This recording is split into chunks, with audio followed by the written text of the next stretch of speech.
un alléchant autant qu'indécis. Nice-Lille, 21h à l'Allianz Riviera, match à suivre en direct en intégralité sur l'antenne, bien évidemment. À quelques jours, je le disais, de la reprise, on se projette sur ces équipes qui espèrent se mêler à la lutte pour le titre, au moins le haut du tableau. Focus, messieurs, sur Lille ce soir dans Génération After avec un invité exceptionnel, Olivier Létang, le président du LOSC, qui nous fait l'amitié de passer une tête dans l'émission. Bonsoir, président, et merci d'avoir accepté notre invitation. Bonsoir. Bonsoir, président.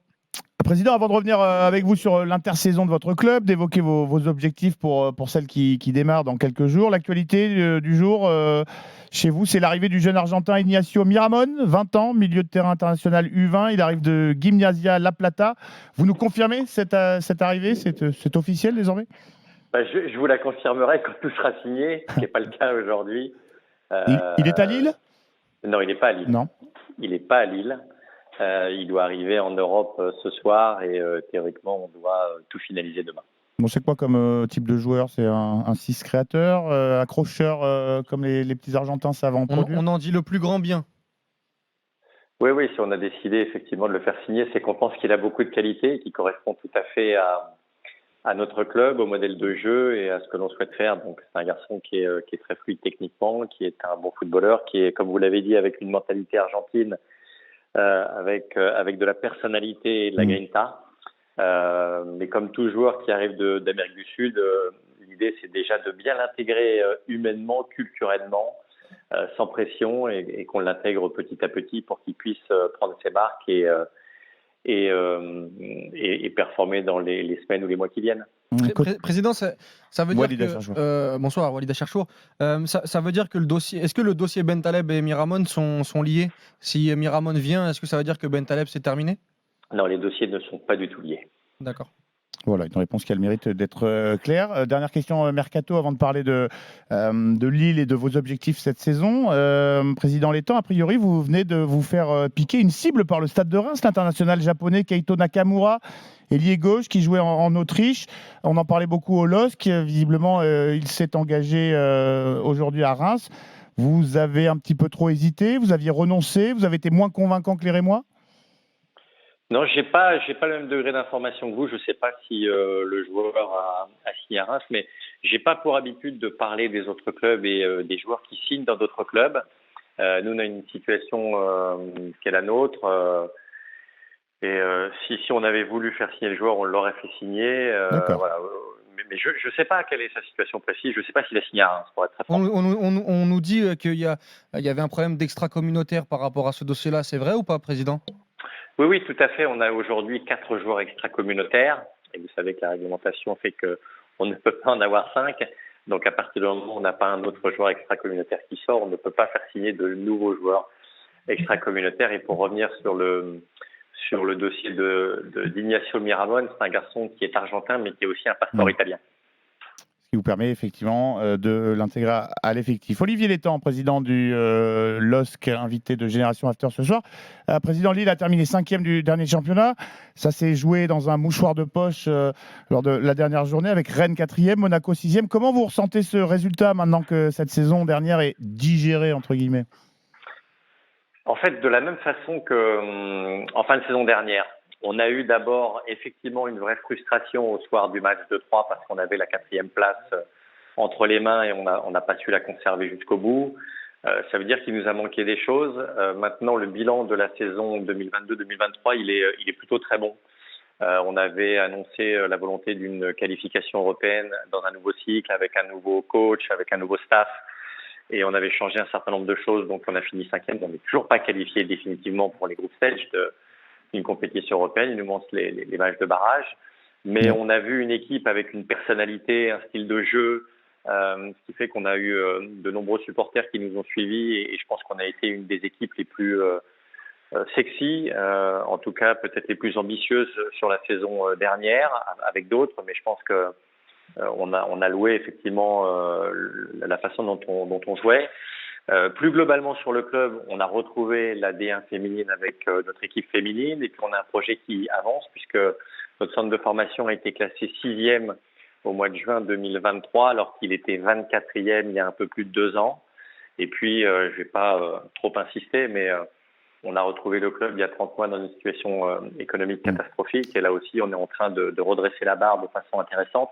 Donc ça j'en parlerai tout à l'heure, mais c'est aussi un élément à prendre en compte quand on parle d'ambition, d'objectifs. Il faut aussi évoquer les moyens dont on dispose. Évidemment, concernant l'équipe masculine, l'équipe premium, c'était la première saison l'an dernier de Paulo Fonseca sur le banc du LOSC.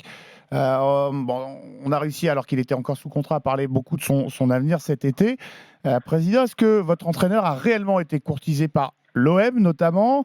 Avez-vous réellement eu peur qu'il s'en aille? En a-t-il au moins une fois émis le désir auprès de vous? Et comment avez-vous fait pour finalement le retenir, si jamais? Bon, ça a été finalement très simple. Il y a eu effectivement des intérêts de clubs. Alors, j'ai pas eu des dirigeants d'autres clubs, mais dès qu'il y a eu des intérêts, on en a parlé avec Paolo. Et la position a été très claire. On est très heureux qu'il soit avec nous. On est très heureux de la qualité du travail. Il fait partie du projet. Donc, c'était pour nous impossible de le voir partir. Et on a eu cet échange. Et Paolo, à aucun moment, effectivement, n'a remis en cause cette possibilité. Et il a toujours été investi comme il l'a été l'an dernier. Je me répète de nouveau, très heureux qu'il soit avec nous. Il n'a jamais émis le désir de parler avec un autre club et il a toujours été à 100% très clair là-dessus. Oui, il y a eu des contacts, il y a eu effectivement des sollicitations, mais comme on a un contact régulier, clair, transparent, il m'en a parlé tout de suite et la position a été de dire non, on souhaite absolument que tu restes avec nous, donc c'est pas quelque chose que l'on envisage.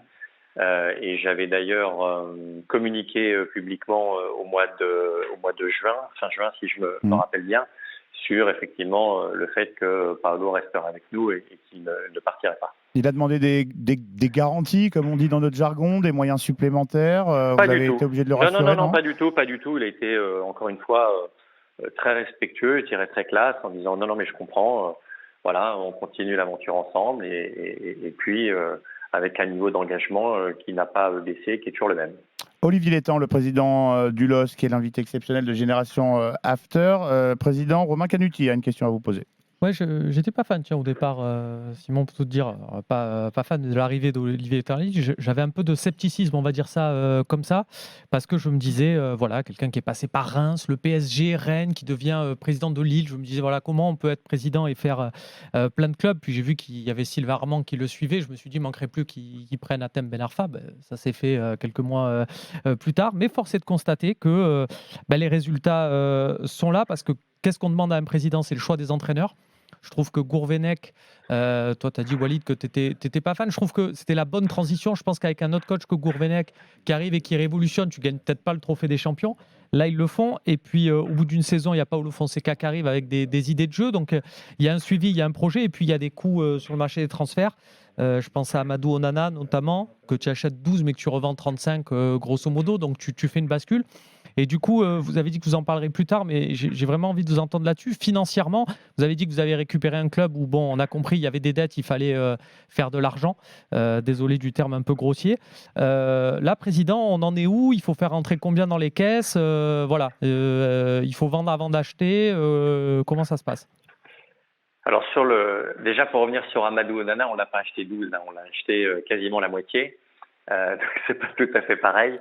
Et pour revenir à la situation économique, comme je l'ai dit à plusieurs reprises, c'est pour ça que je ne veux pas trop m'épancher là-dessus, parce que pour moi, le football, c'est d'abord de la passion, du plaisir, et puis une responsabilité par rapport à une communauté. Donc c'est pour ça que j'avais aussi dit l'an dernier, quand on avait fait la conférence de presse de présentation de Paolo, on l'avait dit tous les deux qu'on voulait une équipe avec de la personnalité, du caractère, pour donner du plaisir et transmettre des émotions. Je pense que ça a été le cas l'an dernier, même si on n'a pas été au bout, mais pour évoquer en quelques mots la situation.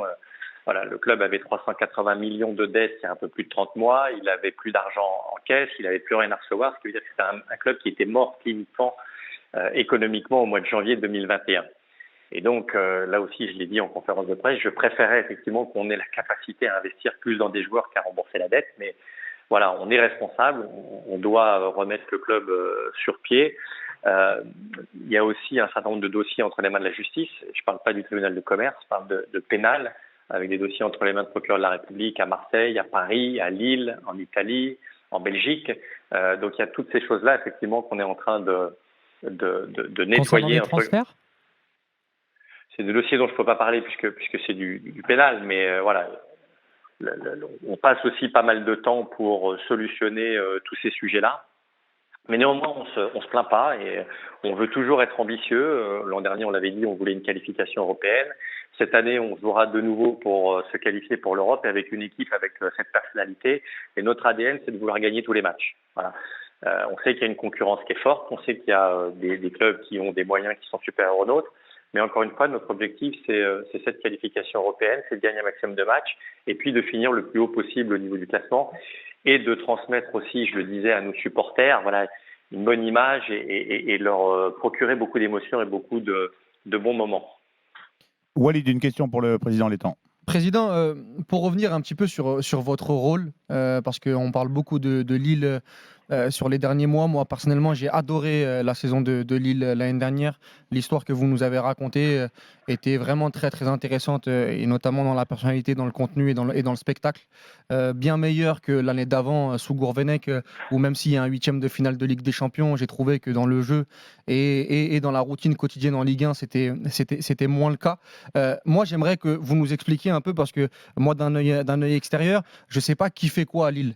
Est-ce qu'aujourd'hui, vous êtes un président qui décidait de beaucoup de choses sur le sportif, que ce soit sur le recrutement, on en parlera peut-être juste après, mais même dans les choix des coachs, comment on passe de Gourvenec à Fonseca, comment on attire un coach comme Fonseca, qu'est-ce que fait Monsieur Armand, qu'est-ce que fait Monsieur Beria? Est-ce que vous pouvez nous expliquer un petit peu tout ce cheminement et votre place, parce qu'on dit dans le milieu que vous connaissez très très bien le football et que des fois ça peut être un gros avantage comme parfois aussi un inconvénient.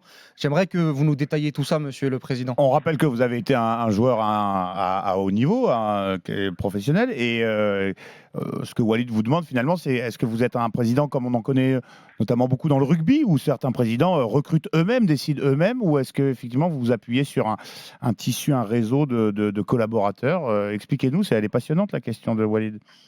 Alors, il nous faudrait 4 heures en fait pour parler du fonctionnement d'un club. On est là jusqu'à 22h, nous on a tout notre temps, président. C'est vrai qu'effectivement de l'extérieur, on voit un président, on voit l'entraîneur, on voit des joueurs, mais un club c'est beaucoup plus que ça. Et j'ai eu la chance de gagner un certain nombre de titres dans tous les clubs finalement. Et pour moi, il y a un cadre, qui est très clair, c'est que la première des choses, c'est qu'il faut un club fort, d'accord, donc avec une culture, une identité, ce que j'appelle le code génétique du club. Et le club doit être le plus fort. On est tous là pour protéger le club. Moi, en tant que président, j'impulse effectivement la stratégie, la vision, cette identité, cette culture qui doit effectivement partir de tout en haut et ensuite descendre. Et après, d'un point de vue sportif, il faut, une fois qu'on a défini ce club fort avec un cadre, il faut des bons joueurs, mais des joueurs qui correspondent au modèle de jeu que l'on a. Donc, on choisit un entraîneur en fonction du modèle de jeu que l'on souhaite. Donc, vous avez vu que l'an dernier, on avait pris un certain nombre de joueurs comme Rémi Cabella, comme Adam Mounas, André Gomez. On a des joueurs comme Angel Gomez, on a comme André Gomez, des joueurs comme ça, effectivement, parce que tout le monde a des bons joueurs, mais il faut avoir des joueurs qui correspondent à notre modèle de jeu. Ensuite, il faut une organisation sur et en dehors du terrain. Moi, je suis un dingue de l'organisation. L'organisation, elle doit être très précise, très forte. Et dans notre métier, il faut beaucoup d'humilité parce que on chasse en permanence le moindre détail, ce qu'on appelle le marginal gain, et le 0,0001% qui va faire que ça va passer de notre côté ou pas de l'autre côté. Et quand je disais qu'il faut beaucoup d'humilité, si on fait tout très bien, peut-être que l'on va gagner. Si on ne fait pas tout très bien, on est sûr effectivement qu'on ne gagnera pas. Et le troisième élément qui pour moi est fondamental, c'est l'aspect humain. Voilà, qu'est-ce qu'on a envie de vivre ensemble? Et une saison sportive, c'est une aventure humaine. Et donc, quelle identité, quel supplément d'âme, les joueurs sont importants parce que si le président veut faire quelque chose ou l'entraîneur veut faire quelque chose, mais on n'a pas les joueurs qui correspondent à cette identité, on ne va pas y arriver. Et globalement, un club, le LOSC, c'est un peu plus de 250 collaborateurs, c'est 1500 personnes qui travaillent pour nous les soirs de match. Donc, effectivement, on a une vision, on a une stratégie, on avance. Et puis après, il faut beaucoup de compétences au quotidien dans différents domaines.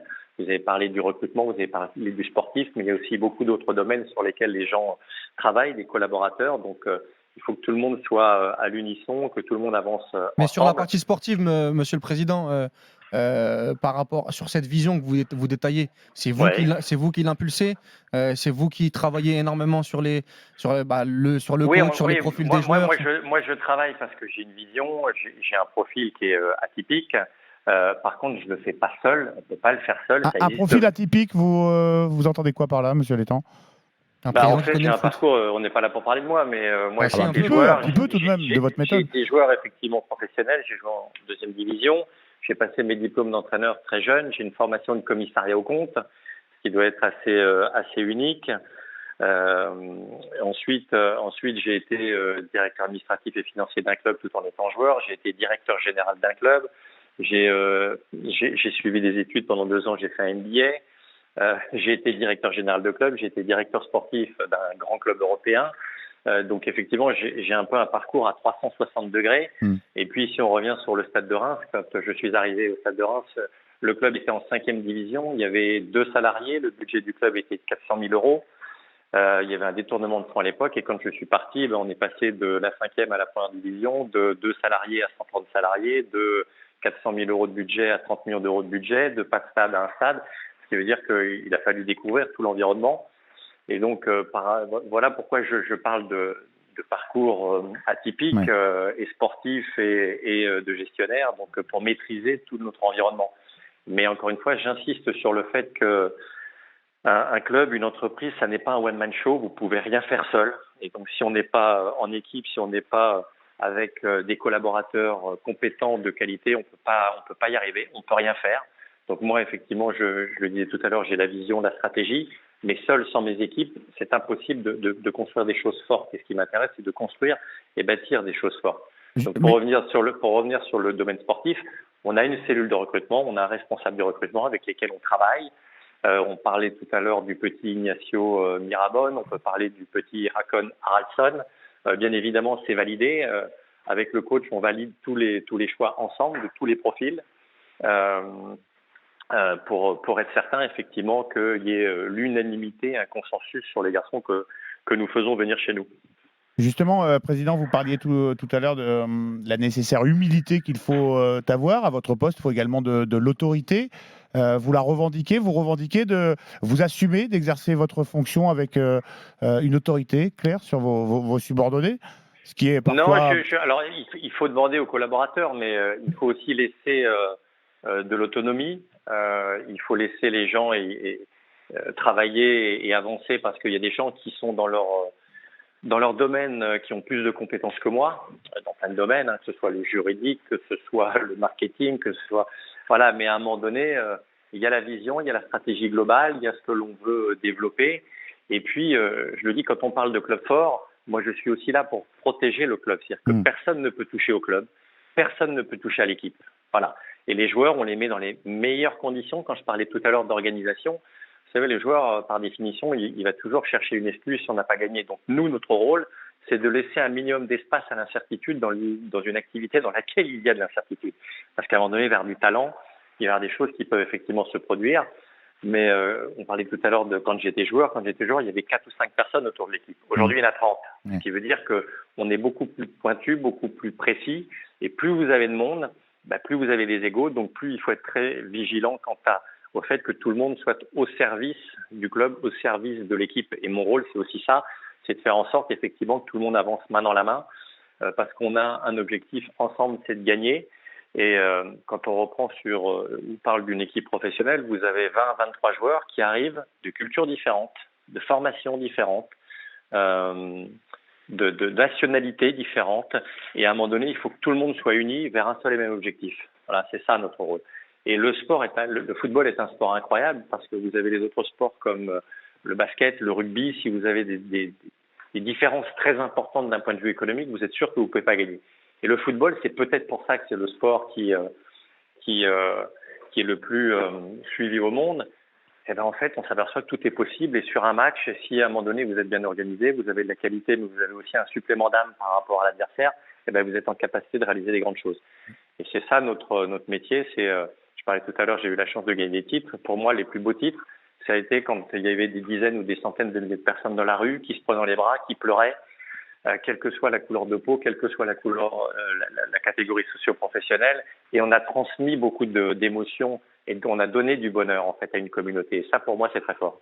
Olivier Létang, le président du LOSC, invité exceptionnel de Génération After. Président, c'est passionnant d'échanger avec vous. On se quitte quelques secondes. Vous nous faites l'amitié de nous accorder encore un tout petit peu de votre temps. On a plein de questions à vous poser, notamment sur les objectifs. Président, on était en train de parler des objectifs avant la pause avec vous, qui attendent que vous poursuivez pour cette saison qui démarre. Je rappelle aux auditeurs que vous inaugurez le championnat de Ligue 1 par un déplacement à Nice. C'est vendredi soir et ce sera à vivre évidemment sur RMC. Quels sont les objectifs? 5e, je le disais en introduction en vous recevant. 5e l'an passé. Les objectifs du LOSC, est-ce que c'est de clairement se mêler à la lutte pour le titre? Est-ce que c'est ce que vous avez, je ne sais pas, la marche à suivre que vous avez fixé des objectifs hauts à tous les niveaux de la fusée LOSC? Cette année, il y a le 3+1 avec le barrage Ligue des Champions en étant 4e. Exactement, ça ouvre une porte de plus. Est-ce que vous avez fixé des objectifs élevés aux salariés et à l'effectif du LOSC? Alors les objectifs, vous savez, il y a toujours ceux que l'on fixe en interne et ceux que l'on dit publiquement. Nous, on veut ceux que vous avez fixés en interne. Toujours. Non, notre objectif, je le disais tout à l'heure, c'est toujours de nous qualifier pour une compétition européenne. Bien sûr, on a plus envie de jouer la Champions League que la Conference League. Voilà. Maintenant, il y a une concurrence. On est plus petit qu'un certain nombre d'autres clubs. On a moins de moyens économiques. Mais je le disais tout à l'heure, on ne se plaint pas à nous de créer un avantage concurrentiel, d'être plus agile, plus malin. Je parlais tout à l'heure de supplément d'âme. Donc, notre objectif, c'est de jouer tous les matchs pour les gagner. Voilà, c'est d'avoir une équipe avec une personnalité, avec un style de jeu, donner du plaisir à nos supporters. Et puis, on fera le point effectivement à la fin de la saison pour savoir où on est. On a une base d'équipe qui est vraiment très très très intéressante aujourd'hui. Il nous reste un peu moins d'un mois pour ajuster. Il nous manque encore quelques petites pièces effectivement au puzzle, parce que je dis toujours que la constitution d'un effectif, c'est un puzzle technique, tactique et psychologique. Il manque quoi, président, concrètement pour vous? Alors juste pour terminer effectivement nos objectifs, voilà, c'est de jouer tous les matchs pour les gagner et finir le plus haut possible. Et bien évidemment se qualifier pour une compétition européenne. On est au mois d'août, on est début août, tout le monde effectivement a des grandes ambitions. Voilà, moi je suis terriblement pragmatique, je suis comme Saint Thomas, je crois que ce que je vois. Donc voilà, gagnons des matchs, ayons cette personnalité, continuons à avoir ce style de jeu. Y compris des matchs de Conference League, président, parce que les clubs français en Coupe d'Europe, au début, on a toujours de grandes ambitions et puis on s'aperçoit que on met pas forcément la meilleure équipe en milieu de semaine, et puis que quand on sort, on dit ouais, mais c'est pas grave parce qu'on a fait jouer des jeunes. Là, rassurez-nous, vous avez dit que vous défendez les intérêts du club, que vous veillez à ça et que vous voulez gagner tous les matchs. Donc on est d'accord, cette saison, on va avoir un Lille qui fait de la Coupe d'Europe une priorité, des matchs à jouer dès le barrage là de Conference League. Vous faites partie de ces dirigeants qui considèrent cette Conference League comme une vraie Coupe d'Europe? Alors, on a la chance de jouer une compétition européenne. Et quand je dis que notre ADN, c'est de gagner tous les matchs, c'est de jouer tous les matchs pour les gagner, parce qu'il y a des adversaires et c'est de plus en plus difficile aujourd'hui de gagner des matchs au très haut niveau. Bien évidemment qu'on va jouer ce barrage pour se qualifier pour le group stage. Et une fois qu'on sera en group stage, on jouera pour se qualifier pour les tours suivants. Vous savez, il y a beaucoup de gens qui parlent. Moi, je crois beaucoup au track record et ce que les gens ont fait. Si vous regardez effectivement ce que j'ai fait avant, c'est que toujours on a voulu avoir des équipes compétitives dans les compétitions européennes. Et encore une fois, si on a la chance de représenter la France dans ces compétitions-là, si on a la chance de représenter notre club, c'est pour bien y figurer. Voilà. Donc, avant de parler du group stage, parce que tout le monde pense que, encore une fois, ça va être facile. Le group stage, c'est la phase de poule. Les phases de poule, l'objectif, ça va être de passer. On a beaucoup de respect. Moi, j'ai beaucoup de respect pour tout le monde. Voilà, beaucoup d'humilité. On a de l'ambition, oui, mais on a 2 matchs pour se qualifier pour les phases de poule. Walid. Non, je voulais parler du cas de Joe David, notamment parce qu'on en parle beaucoup dans l'émission ici. Il y en a beaucoup. C'est plus facile de gagner des matchs avec Jonathan David, bien évidemment, l'un des meilleurs buteurs de Ligue 1 l'année dernière, joueur phare du LOSC. Est-ce que voilà, quelle est la situation aujourd'hui de Jonathan David? On dit que le LOSC en veut 55-60 millions. Est-ce que le prix est trop élevé? Est-ce qu'il va sortir? Est-ce que moi j'aimerais bien aussi avoir votre avis là-dessus. On n'a pas l'impression que ça se bouscule sur Joe David à ce prix-là dans ce marché des numéros 9 qui est un peu compliqué en Europe. Voilà, j'aimerais avoir votre ressenti à vous en tant que président. Alors, j'aime pas parler des cas individuels. On va le faire effectivement sur Jonathan. Jonathan, c'est un joueur du LOSC aujourd'hui. Je l'ai dit aussi en conférence de presse il y a quelques semaines. Il sera sur le terrain vendredi contre Nice. Donc après, ce qui va se passer, vous savez, moi j'aime bien tenir ma parole.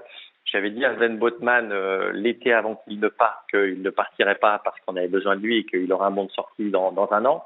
Jonathan David, on lui a dit, et je lui ai dit effectivement que l'été dernier il ne partirait pas, qu'il aurait un bon de sortie cette année, sous réserve que toutes les conditions soient réunies. C'est-à-dire qu'il faut qu'elles soient bonnes pour lui, il faut qu'elles soient bonnes pour le LOSC. On rappelle que vous l'avez acheté relativement cher. On parlait de 27 millions d'euros avec 5 de bonus. Je dis pas de bêtises. Il a coûté aux alentours de 30 millions, Jonathan, exactement.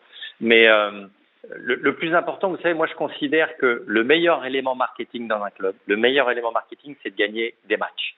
Et pour ça, vous avez besoin, je le disais tout à l'heure, d'un club fort, d'une organisation, de bons joueurs, d'une bonne équipe. D'accord ? Il y a une différence entre une liste de noms et une équipe. Et ça, il faut créer une équipe. Et donc, Jonathan David, je disais effectivement qu'il y avait des conditions qui devaient être réunies pour qu'il puisse partir. Aujourd'hui, c'est pas le cas. Donc, il est avec nous. Il se prépare comme s'il faisait la saison avec nous. Et quoi qu'il arrive, Jonathan David ne partira pas si jamais on n'a pas la capacité à le remplacer. Parce qu'on a des ambitions sportives. Et il est hors de question de vendre effectivement Jonathan David pour une somme importante si on n'est pas en capacité de le remplacer. Donc, pour répondre à votre question, je ne sais pas ce qui va se passer les 3 semaines qui arrivent, mais aujourd'hui, il prépare la saison avec nous, il sera avec nous pour le match de Nice, il est concentré sur la saison et il peut très bien rester cette saison avec nous. Expliquez-nous un peu, Président, justement, comment ça se passe, ces gros dossiers, parce qu'on parlait de Sven Botman, c'est quand même assez bien géré, assez bien vendu, 37 millions d'euros pour un défenseur de Ligue 1 à Newcastle. Comment ça se passe là quand on a, parce que c'est un enjeu important, vous nous avez parlé tout à l'heure de la dette de 380 millions, alors qu'il ne doit plus être de 380 millions évidemment, mais c'est quand même une somme importante, c'est un dossier important, Jonathan David, et ça peut être capital de faire une belle vente qui permet d'avoir son remplaçant, mais aussi de renflouer les caisses. Comment ça se passe quand nous on s'en est étonné, on l'a dit avec Walid, de ne pas avoir d'offre pour lui? Est-ce que quand on est président, on est tenté de passer des coups de fil au président de Tottenham ou autre en disant hey, tu sais, si tu y mets le prix, moi j'ai voilà. Comment ça se passe concrètement? On le met sur le marché concrètement, de quelle manière? Non, c'est surtout une planification. On fait de l'anticipation par rapport à notre effectif en disant il y a des joueurs qui peuvent partir à certains moments. Par contre, d'autres, on dit non parce qu'on veut garder une équipe compétitive. Mais je vous dis ça, on n'avait pas prévu de vendre Amadou Onana il y a un an. Et puis finalement, il y a un club qui est arrivé, qui a mis 40 millions sur la table. Et le joueur voulait y aller. Donc effectivement, c'était différent. Mais on était en capacité de remplacer Amadou. Je reviens sur le cas de Jonathan. Premièrement, la situation économique du club fait qu'aujourd'hui, on n'a pas un couteau sous la gorge. On n'est pas comme il y a 2 ans et demi, où le club effectivement avait l'obligation de vendre. Là, on n'est pas dans cette situation-là. On est aujourd'hui beaucoup plus tranquille. Ce qui veut dire que soit des clubs arrivent et avec les bons montants et on est en capacité de remplacer Jonathan, ou alors le garçon restera avec nous pour faire une très belle saison. Mais en tout cas, il est hors de question, et c'est pas du tout dans la façon de faire, d'appeler des clubs pour leur dire écoutez, s'il vous plaît, achetez notre joueur, parce que là, vous mettez dans une position de faiblesse.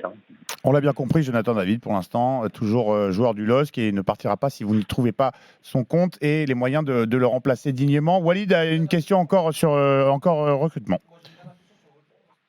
Une dernière question sur le recrutement, parce qu'on n'en a pas assez parlé tout à l'heure. Il y a le petit Haraldsson qui est arrivé notamment à Lille cette saison, qui est mon petit chouchou de la prépa. Je l'ai vu on en parle beaucoup dans la rédaction. Hein. Oui, je l'ai vu contre Le Havre notamment, et sur le match d'avant. C'est un joueur qui jouait à Copenhague avec Højlund, en jeune, qui vient de signer pour 85 millions d'euros à Manchester United. Moi, je pense que ça va être le joueur à suivre l'année prochaine en Ligue 1. Racontez-nous, typiquement avec Haraldsson ou avec d'autres joueurs, comment ça se passe, un recrutement, le processus de recrutement à Lille. Vous avez parlé de cellules de recrutement tout à l'heure. Moi, ça m'intéresse d'en savoir plus. C'est ce genre d'anecdotes qui me plaisent. Comment on arrive à aller chercher un joueur de Copenhague? Qui est-ce qui l'a découvert chez vous? Voilà, qui en a parlé le premier? Donnez-nous un peu de biscuits, monsieur Létang. Donnez-nous un peu de biscuits, monsieur Létang. Il nous faudrait 3 heures. C'est passionnant. On synthétise, c'est pas grave.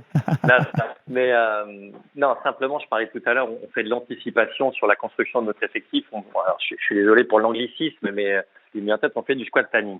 En permanence, on sait effectivement quel joueur on veut prolonger, quel joueur pourrait partir dans un an, comment on peut le remplacer, par qui. Je parlais tout à l'heure de modèle de jeu, de profil de joueur.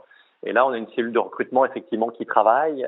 Moi, je regarde aussi beaucoup de matchs parce que c'est une passion. Et une fois qu'on a fait ça, on se dit voilà, tel poste, tel joueur, tel profil. Et est-ce que ça correspond effectivement à ce dont on a besoin? Est-ce que c'est dans nos moyens également? Et à la fin, effectivement, on a une espèce d'entonnoir où, avec Paolo, on regarde, effectivement, on dit oui, effectivement, ce profil-là, ça nous intéresse. Et nous, comme on a moins de moyens que d'autres, il faut qu'on soit en avance. Enfin, par exemple, de Carlos Baleba, qu'on est allé chercher avant tout le monde, ou Amadou Onana.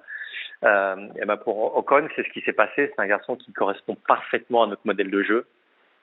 C'est un garçon intelligent, c'est un garçon qui est très fluide techniquement, qui a beaucoup d'intensité. Et donc, on s'y est pris très tôt. Il y avait beaucoup de clubs en fait qui étaient très intéressés, qui ont fait des offres au mois de janvier, des grands clubs notamment allemands. Mais son club a refusé de le laisser partir au mois de janvier parce qu'ils avaient des ambitions, ils voulaient être champions, ils ont fait le doublé d'ailleurs, donc bravo à Copenhague. Et par contre, on est arrivé très tôt après, et malgré que le joueur est prolongé, il avait un accord de son club qui pourrait partir donc lors de ce mercato. Donc nous, on est allé le rencontrer très tôt, on a passé beaucoup de temps avec lui pour lui expliquer notre projet, qui on était, comment on travaillait et quelles étaient nos ambitions.